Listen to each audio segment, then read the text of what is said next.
Hello, everyone, and welcome to the Unexplained News Radio podcast, your news source for all things unexplained. And now, here's your host for the Unexplained News podcast, Margie Kay.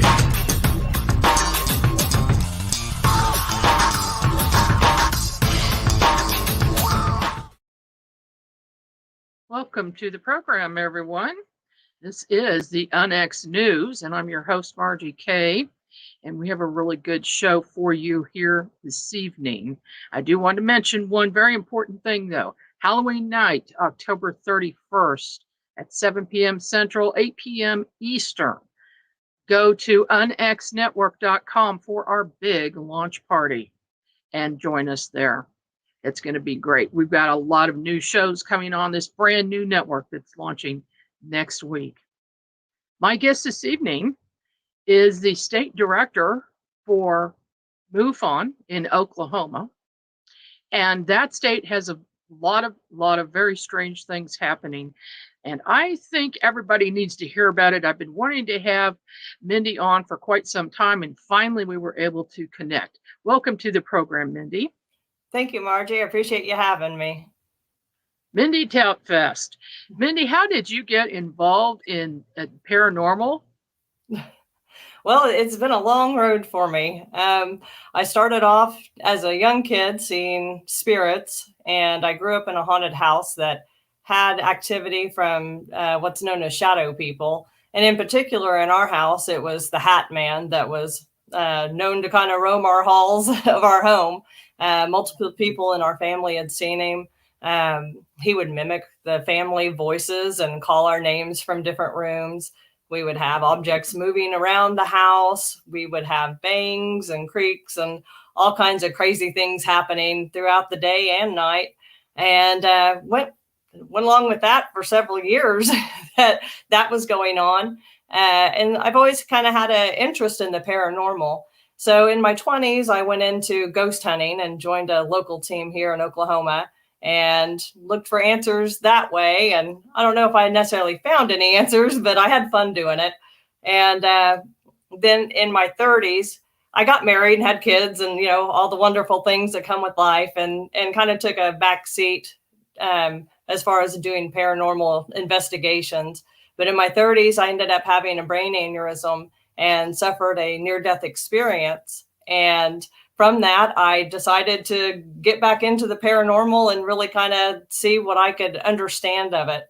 First thing I did was turn to MUFON and join up with them in 2019. And then in 2020, I was appointed to state director.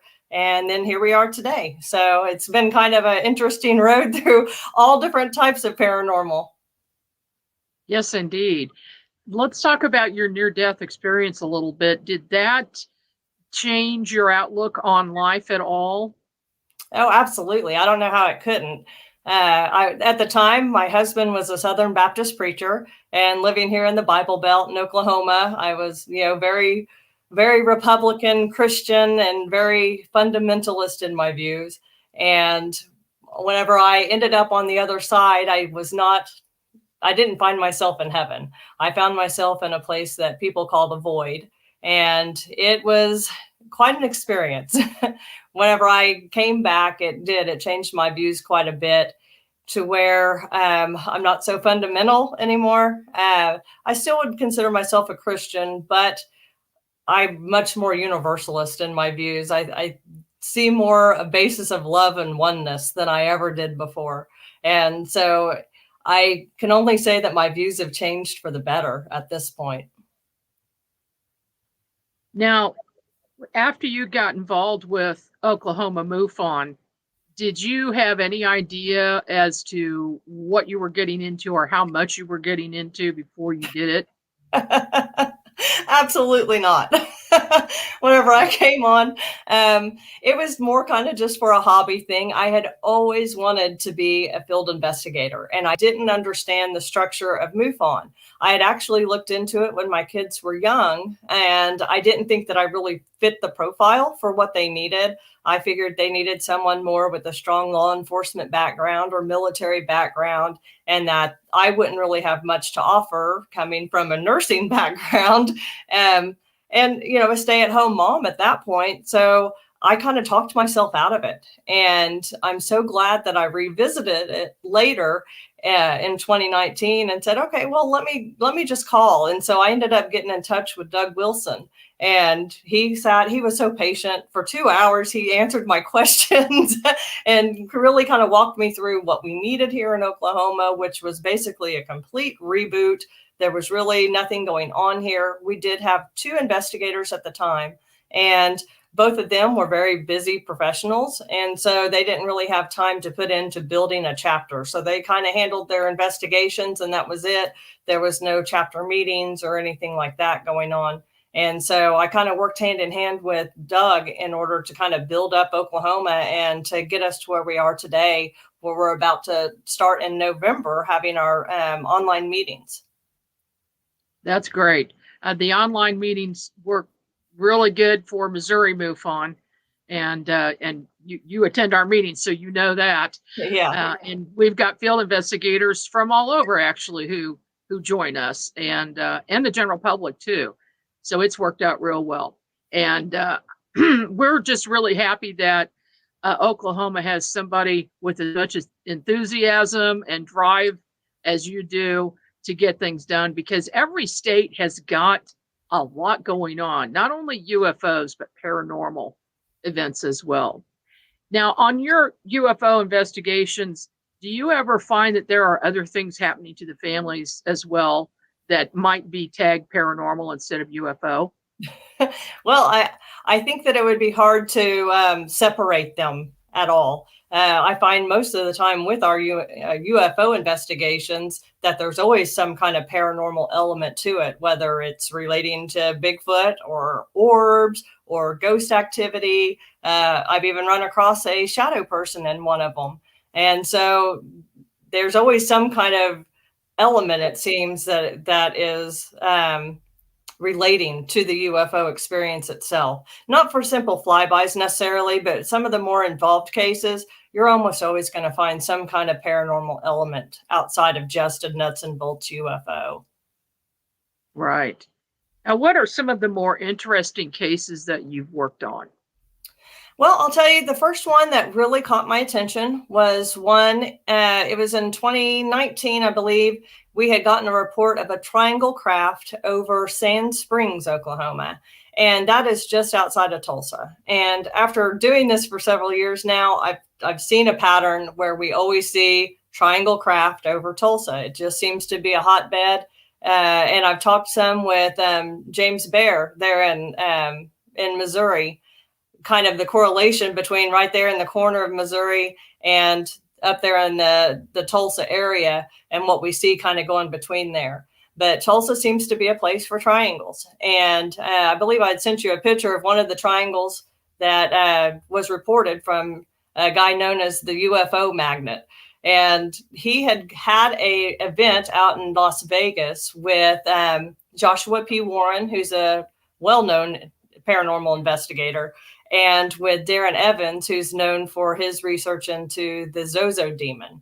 And so they had held a big conjuring event out in Vegas to call down UFOs, and Fox News was out there, and they actually caught something. And so whenever he returned here to Oklahoma, he had caught a picture of a triangle-shaped craft flying over. There you go. That's it right there. That's the one that he had submitted for our MUFON case. And I ended up closing it out as an unknown UAV because it displayed characteristics of being mechanical in nature. But this was just one of multiple things that he had captured on his camera. And so at the time, COVID was kind of breaking out and it was cold here. We were getting ice storms. And so we put off meeting until it got warmer that next year. And so it was during the spring of 2020 when we finally met up outside of Tulsa on a hillside. And that's where we had the disappearing crane encounter, where there were several of us MUFON investigators there. There was another UFO experiencer there, and then the UFO magnet himself. And so there were about 5 of us standing on top of the hill when he had said, look, there's a big bird over there. And so we looked, and about 20 feet away from us, there were some electrical wires. And so this bird flies between the electrical wires and comes down about 10 foot over our heads. And we're all standing in a circle like, what is going on? And this thing is enormous. It's a sandhill crane. And their wingspans can get up over 7 foot wide. So this is longer than a full grown man, and it's hovering right over us. And it swoops up, and it goes about 60 to 80 feet away from us, and then just completely blinks out of existence. And so all of us just kind of gasped. I mean, what can you say to that? And we stood there quietly, just waiting for this thing to reappear.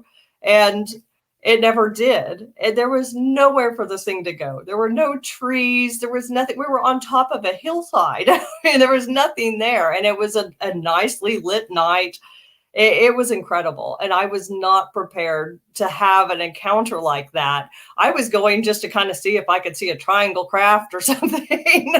But it took me off guard. And it's something I will always remember. I'll bet. I mean, here you are, the whole group thinking they're looking at a real living creature, and then it just disappears in thin air. I don't know what you're supposed to think after that, but after you've had some time now, what do you think it was? That's a good question. I know that there's a long history of birds being associated with UFO encounters. And the gentleman, the UFO magnet, had told us earlier that day that he had an attraction. He always attracted cranes. And so that seemed to be, most people have owl encounters. He had crane encounters. And sure enough, here's this big old crane that comes up and disappears over us. I mean, I would say personally, I think they're probably interdimensional in nature, but that's coming from my near-death experience background, because I know that things exist on the other side because I encountered them there. And so that's kind of the lens I look at my cases through. I always ask my experiencers, category 3s and sometimes 2s, if they have had a near-death experience, because it seems to be a large correlation between the two different phenomena. In fact, Kathy Martin, when she was heading up our experiencer resource team, she had found that 55% of experiencers, UFO experiencers, have had near-death experiences. So yes, there's something going on there. Yeah, most definitely. Now, this case, let's move on to this one. In Ada, Oklahoma, in July of 2021. What is this one about?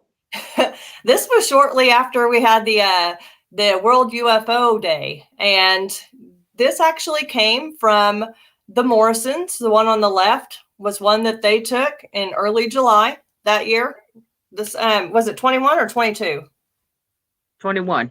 Okay, so it's this year in July. So the Morrisons, they captured the one on the left. And then there's another experiencer that lives down in Ada that's a personal friend of mine.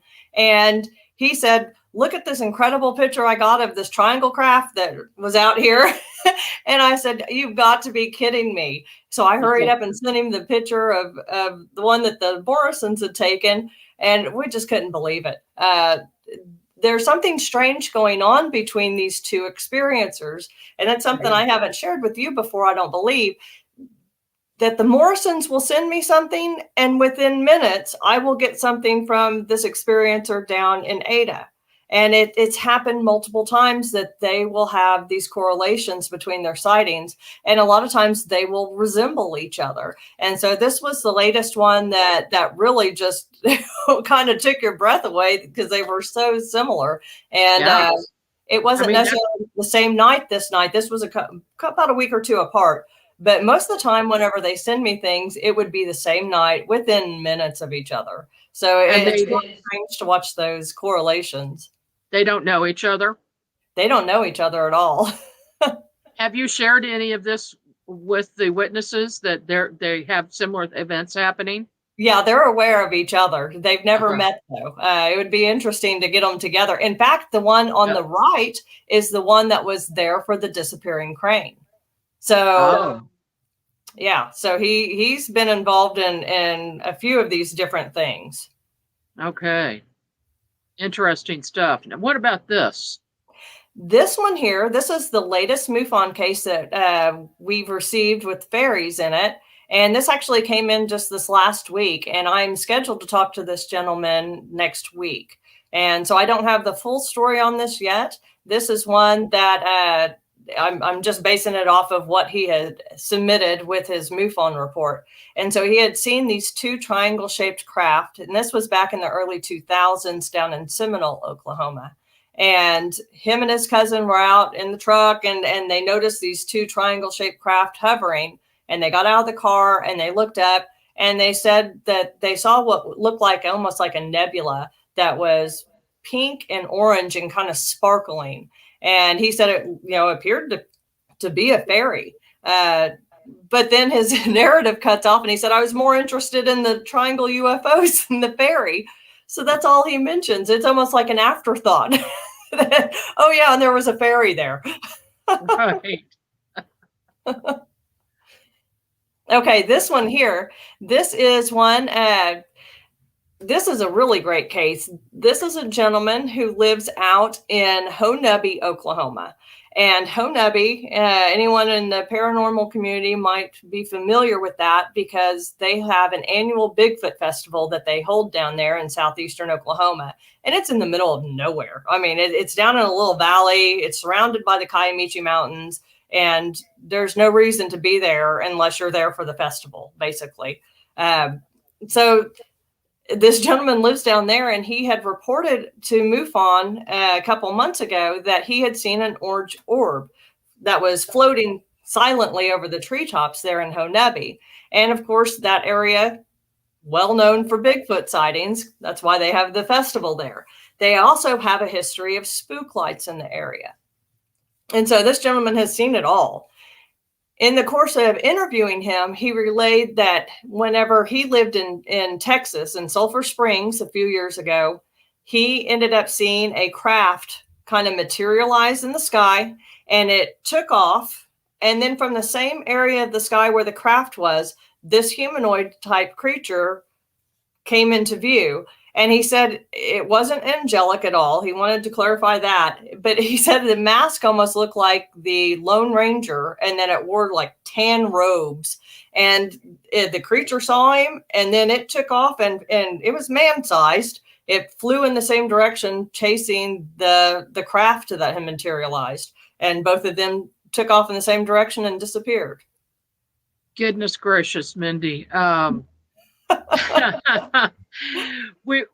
thought we had a colony of winged aliens or winged humanoids here in Kansas City because of all the sighting reports I've taken in the last few years, that we have a colony just like Chicago does. But now I'm thinking Oklahoma does too, because these sighting reports that you keep getting involve winged creatures from everything from very, very tiny to very large.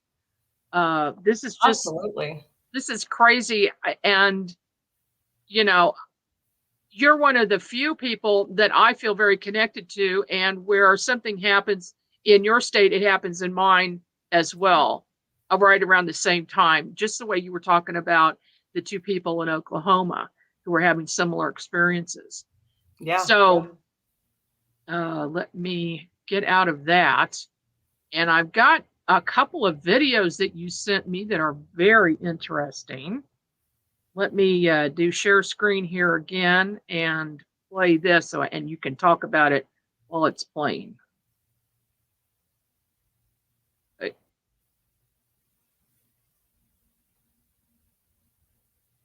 Well, okay, here we go.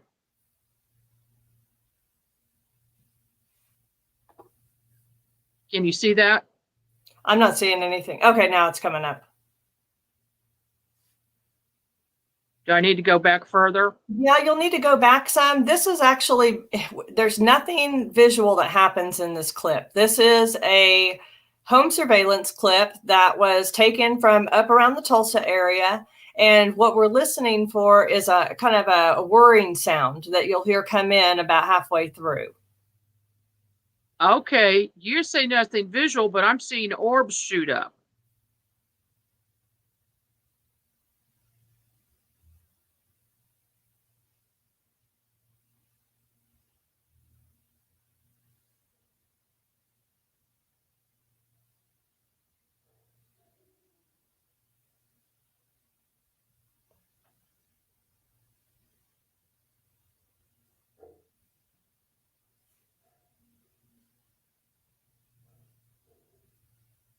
You see that right there?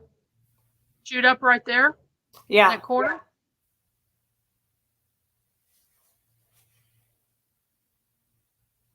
Are you hearing the noise at all on your end? No, I don't hear any noise.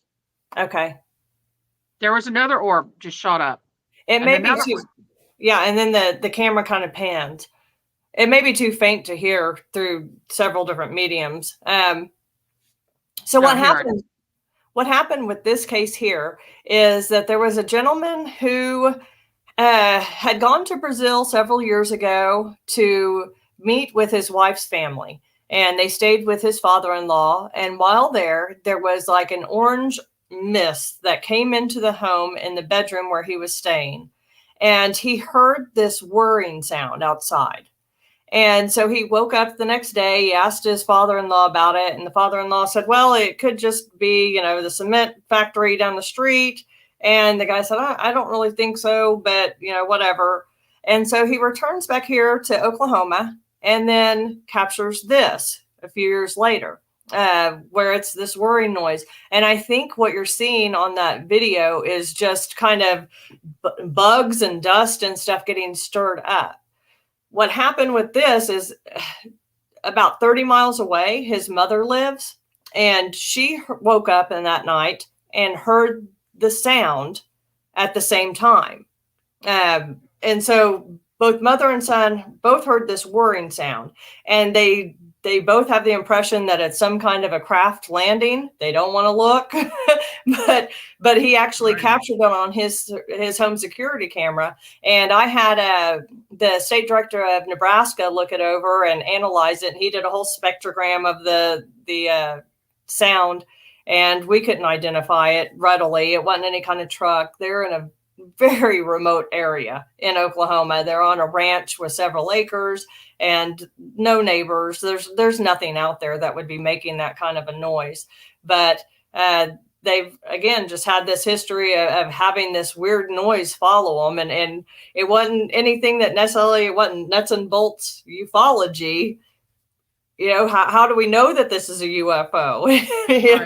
We have an orange mist and a weird noise that's following this guy. And now his mother's hearing it several miles away. So again, it's just these strange things that don't necessarily, scream UFO, but there's something weird going on.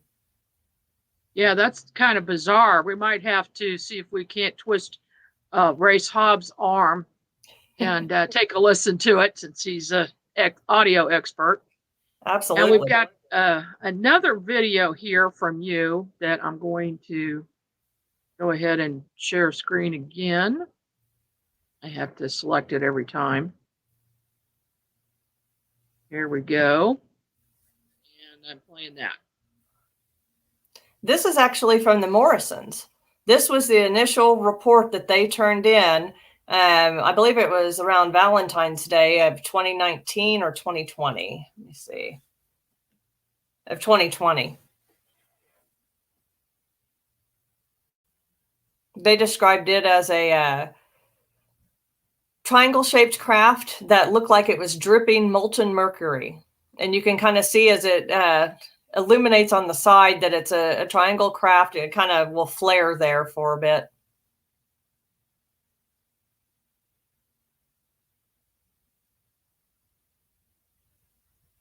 And see there, it's coming into view the two sides. Pretty spectacular.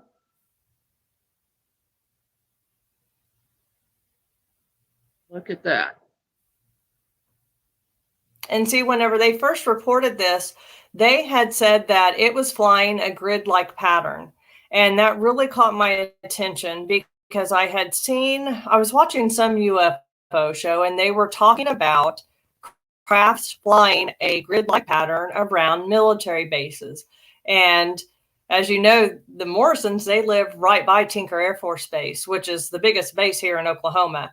We're home of like the AWACS, and we have all the military mechanics, the aircraft mechanics are stationed there at Tinker. And so I thought it was interesting that was some phenomena that other people were reporting. And here come the Morrisons reporting that this is flying a grid-like pattern right around our big Air Force base here. So I don't know what that's about, why they would be flying a grid around there, but it's again, a pattern that other people have noticed. So they also said that after that, it had come and hovered over them and it expelled a black mist.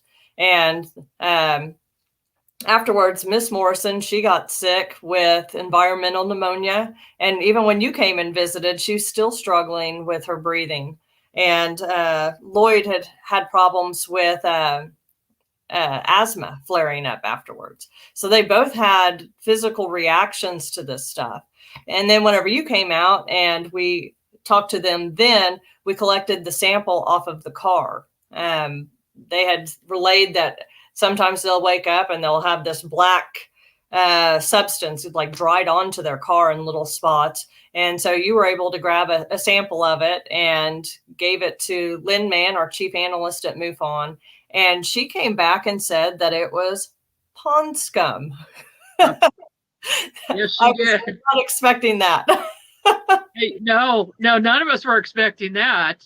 And and Lynn's idea was the UFO, and we need to mention too that this has happened to them several times. This wasn't an isolated incident, but they said it was only happening on their vehicle. And since then, there's another person that's happened to as well. That's forgive me if I'm wrong about this. Is this the other witnesses are about a mile away from her? Yeah, they're within about a mile and a half from, and it's a personal friend of my daughter's who was over eating dinner, and here she's talking about, sometimes I see fairies. Like, wait a minute, tell me more about this. We had picked her up the day before, so I knew that she was right by the Morrisons. And I said, keep talking, what else? Do you ever see any black stuff on your car? Yeah, we get that all the time. Okay. Yeah. And goes on to talk about little leprechaun type creatures that the family has seen. They didn't want to file an official report, and they don't want to be, they want to remain anonymous. But I was just thrilled that it corroborated so much of what the Morrisons had been saying. Just tit for tat, and this child had no way of knowing what had been going on with the Morrisons for the last year. Right. Yeah, here's the car. So this is the car with the black substance on it. And when Lynn Mann at the lab said, the only thing she can think of is the UFO was in the water, came out, and went over these vehicles and dropped the substance on the vehicles. And that would correspond with the Morrisons seeing it spew out some black substance on top of their vehicle and on top of them. And it could have either been done purposely or accidentally, or maybe just they were expelling it and they happened to be in the wrong place at the wrong time when that happened. But also that Lynn said that people who inhale, this pond scum could get respiratory illnesses from it because there are all sorts of things in there, bacteria and all, little dead bugs and things like that.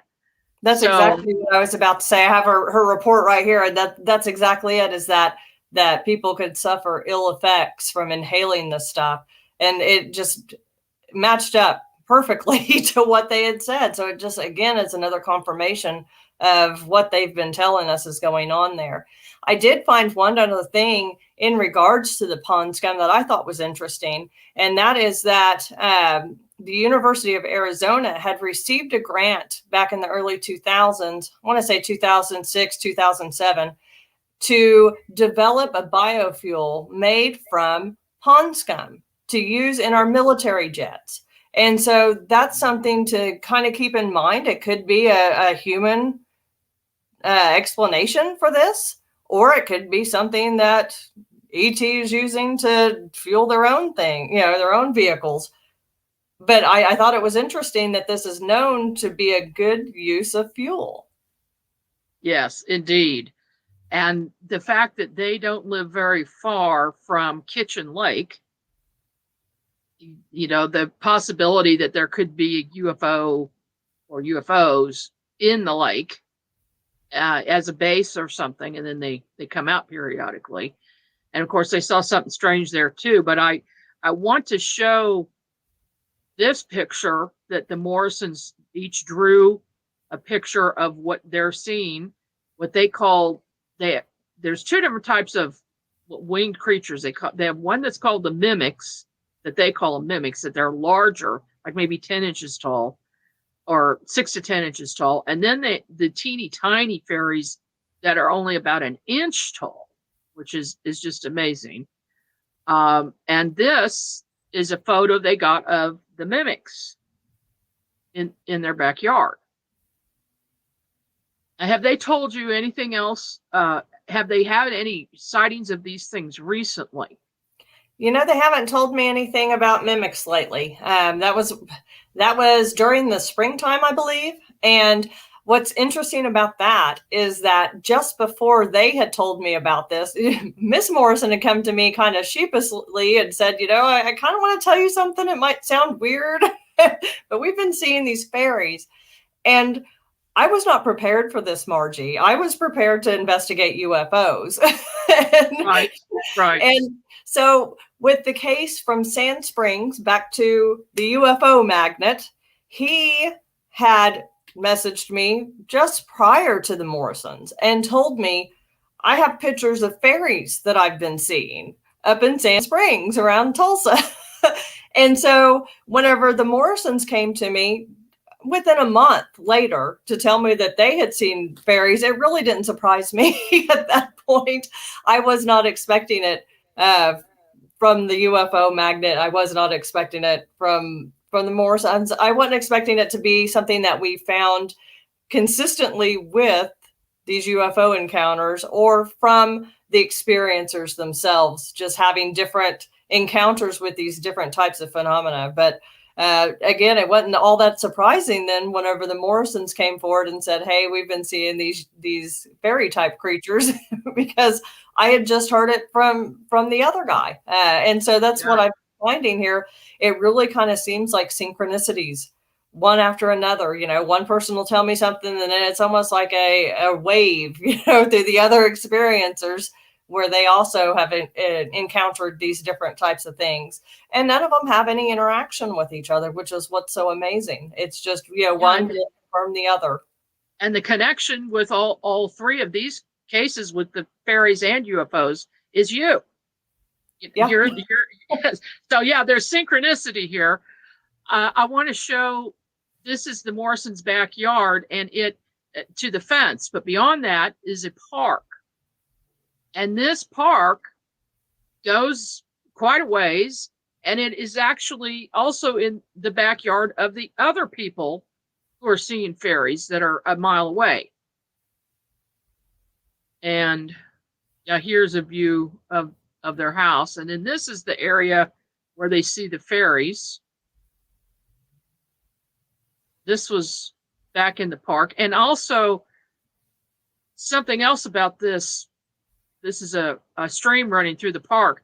The park is very, very old, isn't it? But let's talk a little bit about the history of the park and the other things they've seen there. I really don't know the history of the park. I know that that they had reported seeing a woman ghost walking along that shore there, right around that creek. But other than that, I really don't know the intricate details about the park. Well, what I remember is that it's very old, and that they see the woman on a regular basis, almost a nightly basis, this ghost of this woman walking along the path next to that stream. So, okay, so let's move on now to Kitchen Lake. How about if I play these videos and then you can talk about it? Okay. Tell me about the pterodactyl sighting. Okay, you start. I saw it off to the west. It was flying low, just treetop level over the trees, and it was just kind of gliding over. And when I saw it, I pointed it out to my husband, and I asked him what that was, because it was the size of a plane, but it was dark, and I was like, what is that? And as it started coming towards our direction, it flew in front of us over the street and back off to the east. But as it flew over us, I couldn't decide whether it was a dragon or a pterodactyl. It was so big and so strange looking. I've never seen anything like that before. It was like at 8:30 in the morning, or maybe sooner than that, maybe 8 o'clock in the morning. It was early in the morning on a Sunday, so the streets were dead. And you saw it too, Lloyd? Yeah, when she pointed it out to me, it was pretty much over our hood. And as it got past just a little bit back to the east, it did a big flap with its wings, and it kind of propelled it up, I don't know, 20, 30 feet, and then straight out line, and then it was gone. I don't know where it went after that. But it was directly over this lake, headed that direction. So. And when it would flap, it was just a real gentle, like, just a... No, you couldn't hear anything. You could just see it. It was very quiet. Finally woke up enough to realize what was going on when we got down here. I've never seen it since, and never seen it again. So I don't know. We don't know. No. But we definitely saw it. It wasn't too far over our car. It was bigger than our car. It was like a small airplane. Yeah. Okay, so we were at Kitchen Lake. It doesn't look like a gigantic lake to me. I really don't know the size of it. Do you know how deep that lake is, Mindy? I don't. It's a smaller lake, though. It's a very small lake that is right by a much bigger Draper Lake. So I believe it's a little man-made lake. Most people don't go over in that area very often. When we were there, we were approached with the gentleman with the shotgun coming out trying to figure out what we were doing there. That was interesting. We were on a public road, and this guy comes out. What are you doing out here? Oh, okay, nothing. Bye. I've had that happen on investigations before. People just don't want you hanging around, even if you're not trespassing on their land. Yeah, crazy. But the area, Kitchen Lake is mostly known for the Kitchen Lake Witch, as kind of the local lore surrounding that area. And I don't know how that came to be. I know that there was supposedly a chimney that was still standing there. I believe there's a geocache point there that will lead you straight up into there, but it's quite a hike to get into that area. And so I don't know if people have seen a winged humanoid, or what has led it to being a known witch area. But the lore is that, some witch hunters burnt down her house, and it was just the chimney standing, and she haunts the area. I don't think there's much truth to it, but could give a small nod to it being a winged creature around the area. So something strange going on. What the Morrisons described, they said it couldn't have been anything other than a pterodactyl. The head and the neck and the feet and the wings, everything about it was pterodactyl. And I've heard this on a number of occasions, keeping track of it on my winged creature map, winged cryptid map on Google. And there's just more and more of these coming up where people, they don't have the wherewithal to get a photo. First of all, people complain, where's the evidence? Where's the video? Where's the photo? Well, when you're in a state of shock like that, you don't think about getting your camera out, and that's just a fact. I mean, that happens to all of us when something like that happens. It'd be nice if people had cameras with them all the time, on their forehead or something, where we can see these things. But we're getting more and more of these sightings. Have you had any other sighting reports of pterodactyls in Oklahoma? Not that I know of. I do know that there's the Stitchcomb region here in Oklahoma City, and that has been in the past. I know that there's been reports of pterodactyls in the area. In fact, it's not too far from where I live. But Stitchcomb is also well known for cryptids as far as Bigfoot. There's a team here in Oklahoma that does they go up and down the river, and North Canadian River Projects, that's what it is, that they go up and down the North Canadian rivers, particularly in the Stitchcomb region, looking for Bigfoot, and they found tracks and stuff there. And I believe some of the other well-known cryptid hunters, I'm trying to think of some of their names, they've been to Stitchcomb and have particularly to look for pterodactyls. So I know that there's a history of it here. And then there was also a report of a chicken man back in the 70s or so, just west of Oklahoma. And I couldn't tell you the particulars of that either, but it just popped in my brain. And well, that's a first for me. I thought the bat squatch in South Missouri was strange, but the chicken man, that's a new one. Yeah. Mindy, you're surprising me with new things all the time. It's just amazing. Oh, goodness. So besides these cases, which of course are ongoing cases because they keep reporting and keep adding new things, what else has been going on that we have not discussed before? Well, I'll tell you what, Margie, I have a huge case that I'm working on that's ongoing. It's not closed yet, so I can't reveal too much about it, but it is in eastern Oklahoma, down in southeastern area. That area is so strange. I don't know how familiar you are with all of the history down there. We have the Heathener Runestone down in southeastern Oklahoma that's attributed to the Nordics. That it has an inscription on it that they've translated to Gnome Valley. So there's Gnome Valley down there.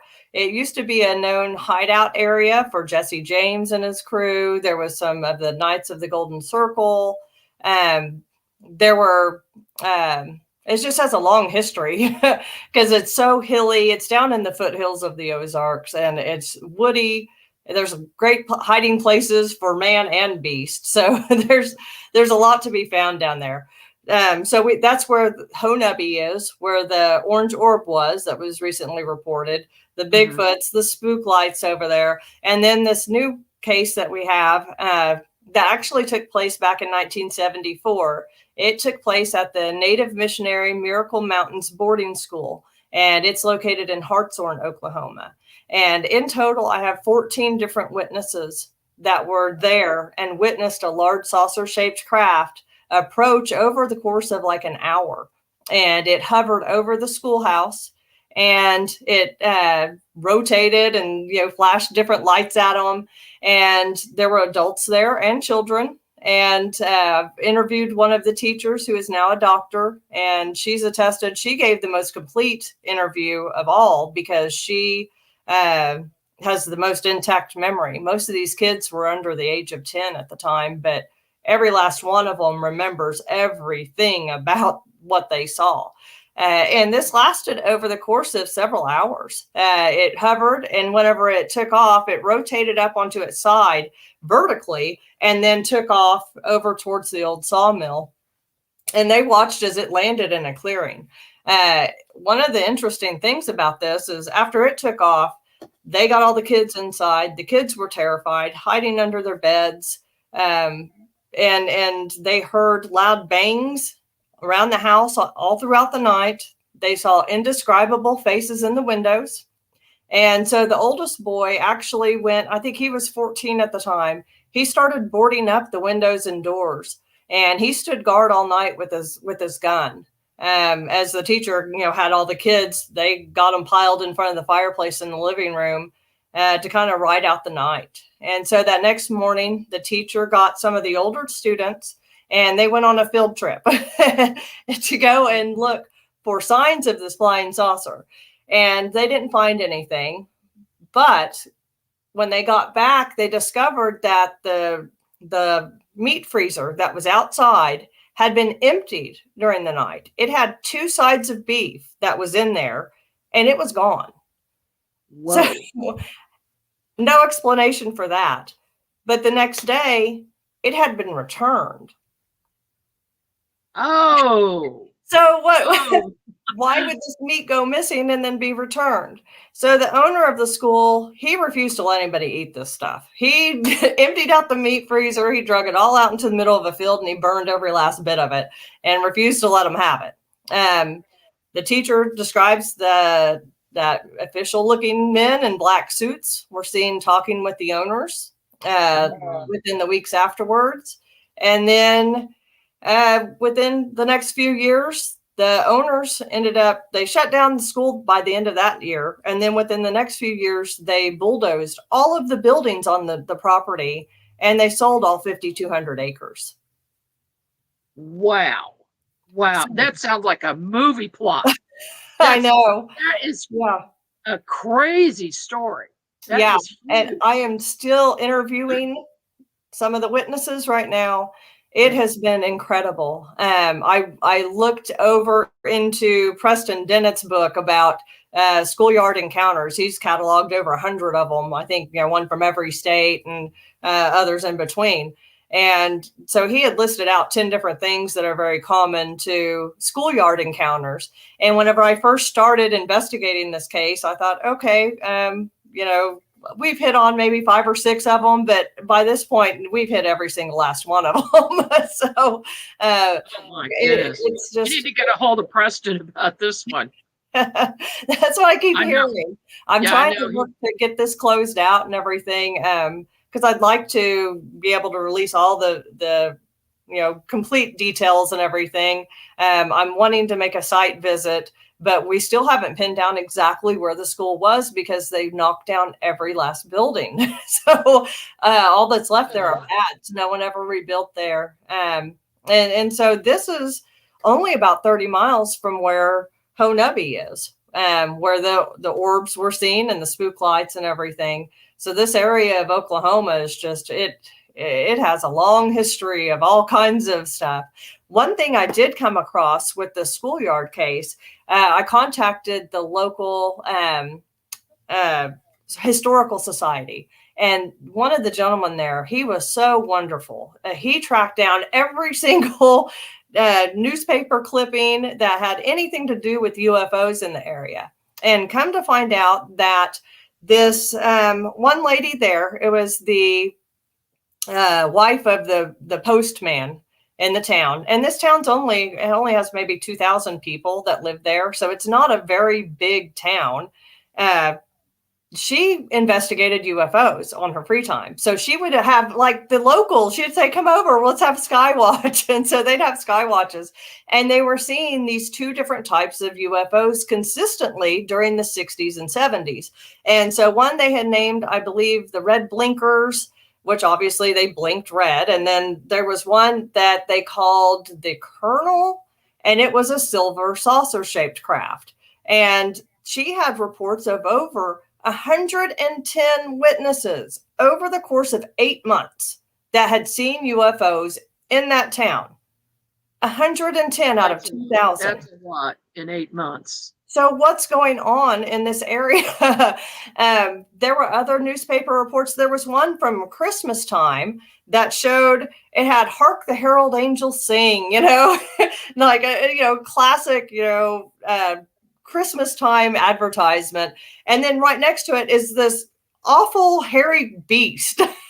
That's a sketch, where these people had been out and they saw a UFO land, and then they see this big hairy beast roaming in an area. And then some teenagers came forward and said, hey, we saw it over here by this church that this beast was roaming. And then there were reports of cattle mutilations. And this was all within one small article next to this Hark the Herald Angels Sing. And this was within a few years of this big schoolyard sighting.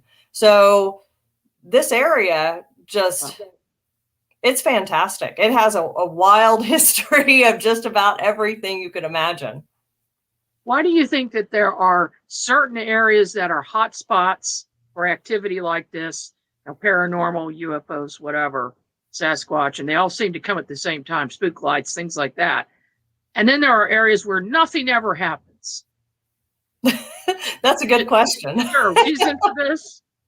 I get asked that all the time. Yeah, I have no answers. I just keep collecting the information, and someone smarter than me can put it together. But I really have no clue. I mean, why does one person see a UFO and the person standing next to him doesn't? You know? Yeah. We're just starting to understand these different things. Exactly. And there are a lot of people working on this stuff all the time. But, you know, one thing that I don't like about ufology in general, or even paranormal investigations, investigators kind of go on their own path and they don't share information a lot. And so somebody might have, you know, a slew of fantastic information, and then after they pass on, where does that go? Oh, I worked with a couple of men who had a lot of information. They passed on, and they didn't will it to anybody else. They didn't send it to another investigator, and all of that information is just lost. It's a very, very sad case when that happens. So many investigators are out there listening. You know, get with somebody younger than you and tell them when you pass on, put it in your will, that's going to go to them, so that at least it keeps going. But there really should be some kind of an international database where people can upload information and share information back and forth. And we have a little bit of that in MUFON, but it's limited to the subject matter, of course. Yeah, I couldn't agree more. And that's the big thing, is we need to see more relationships built between these different phenomena. You know, we have the Bigfooters, and then we have the ghost hunters, and then we have the UFO hunters, and nobody's sharing information. And there is so much correlation between these different things. It is neglectful not to try to unify these different things under one banner and understand it in that way, rather than keeping it all segmented. I think that's really doing us a disservice. Yeah, it certainly is.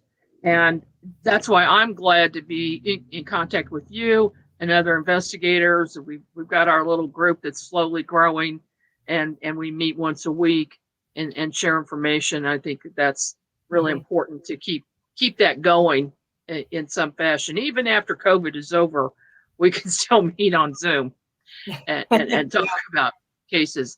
And I'll tell you what, your state is super active.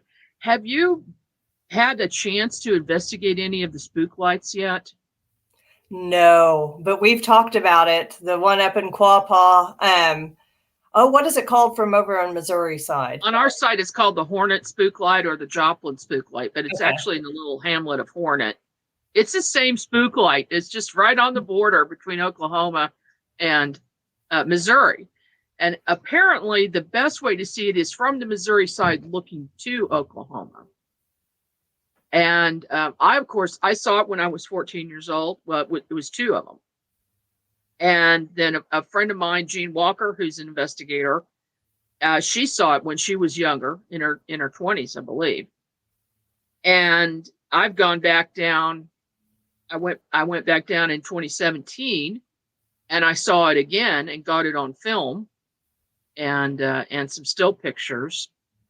And then I recently went down with my husband, and we saw nothing that night. It just was not going to appear. And it appears less often now, I believe, than it used to.